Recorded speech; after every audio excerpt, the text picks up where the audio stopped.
Magandang hapon po sa ating lahat. Narito ang weather update sa araw ng Biyernes, January 5, 2024. Tukuyin po muna natin ang mga weather system na nakakaapekto dito sa ating bansa. Una na dito ang northeast monsoon or yung hanging amihan na patuloy na umiiral dito sa May Luzon. Yung easterlies naman natin or yung mainit na hangin na nagagaling sa dagat Pasipiko ay patuloy na umiiral dito sa Palawan, western section ng Visayas, pati na rin sa kabuuan ng Mindanao. Dahil sa northeast monsoon, which is malamig na hangin, at easterlies, mainit na hangin, yung salubungan nito ay nagre-resulta sa tinatawag nating shear line. Kung makikita natin, may mga kumpul na kaulapan dito. Ito yung mga magdadala ng mga pag-ulan dito sa Bicol region, Northern Samar, Eastern Samar, pati na rin sa Samar. Samantala, dahil sa northeast monsoon or hanging amihan, asahan natin na makakaranas ng maulap na panahon na may mga pag-ulan dito sa Cagayan Valley, Apayao, Kalinga, Mountain Province, Ifugao, Aurora, pati na rin sa may Quezon. Samantala, dahil sa northeast monsoon pa rin, asahan natin dito sa Metro Manila at nalalabing bahagi ng Luzon na makakaranas tayo ng bahagya hanggang sa maulap na papawirin na may mga pulupulong may hinang pag-ulan. Para naman sa nalalabing bahagi ng ating bansa ay asahan natin na magiging maaliwalas naman ng panahon na may mga tsansa pa rin ng localized thunderstorm lalo na sa hapon at sa gabi. Wala naman tayong binabantayang low pressure area o anumang bagyo sa loob at labas ng ating Philippine Area of Responsibility.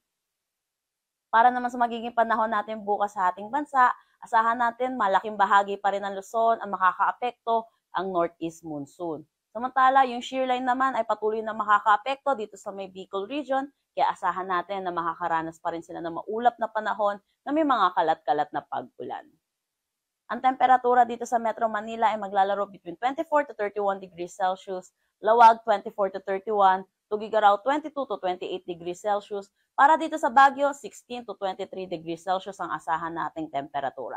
For Tagaytay, 23 to 29, Legazpi 25 to 30 degrees Celsius. Para naman sa nalalabing bahagi ng ating bansa, dito sa Davao Region, asahan natin na makakaranas sila ng mga kalat-kalat na pag-ulan dulot nitong easterlies. Para naman sa mga nalalabing bahagi, kasama na ang Palawan, asahan natin na magiging maaliwalas naman ng panahon na may mga isolated rain showers at localized thunderstorm, lalo na sa hapon at sa gabi. Ang temperatura dito sa Iloilo ay maglalaro between 27 to 31 degrees Celsius, Cebu 25 to 31, Tacloban 26 to 31 degrees Celsius. Para dito sa Calayan Islands at Puerto Princesa, asahan natin ang agwat ng temperatura na 26 to 32 degrees Celsius. For Cagayan de Oro, 24 to 30, Zamboanga, 25 to 32 degrees Celsius, Davao, 25 to 31 degrees Celsius. At wala na tayong nakataas na anumang gale warning sa anumang seaboards ng ating bansa. Para naman sa magiging panahon natin sa susunod na 3 araw sa mga piling syudad ng ating bansa, dito sa Metro Manila hanggang sa araw ng translasyon, asahan natin na makakaranas tayo ng bahagya hanggang sa maulap na papawirin na may mga pulo-pulo mahihinang pag-ulan, dulot pa rin ng northeast monsoon. Dito sa Metro Manila, maglalaro ang temperatura between 24 to 31 degrees Celsius. For Baguio, asahan din natin na makakaranas sila ng mga mahihinang pag-ulan, dulot pa rin ng northeast monsoon. For Baguio, asahan natin ang temperatura between 16 to 24 degrees Celsius. Sa Legazpi na naman, makakaranas pa rin sila ng maulap na panahon na may mga kalat-kalat na pag-ulan, dulot pa rin ng shear line. Asahan natin ang temperatura maglalaro between 30 to 25 degrees Celsius.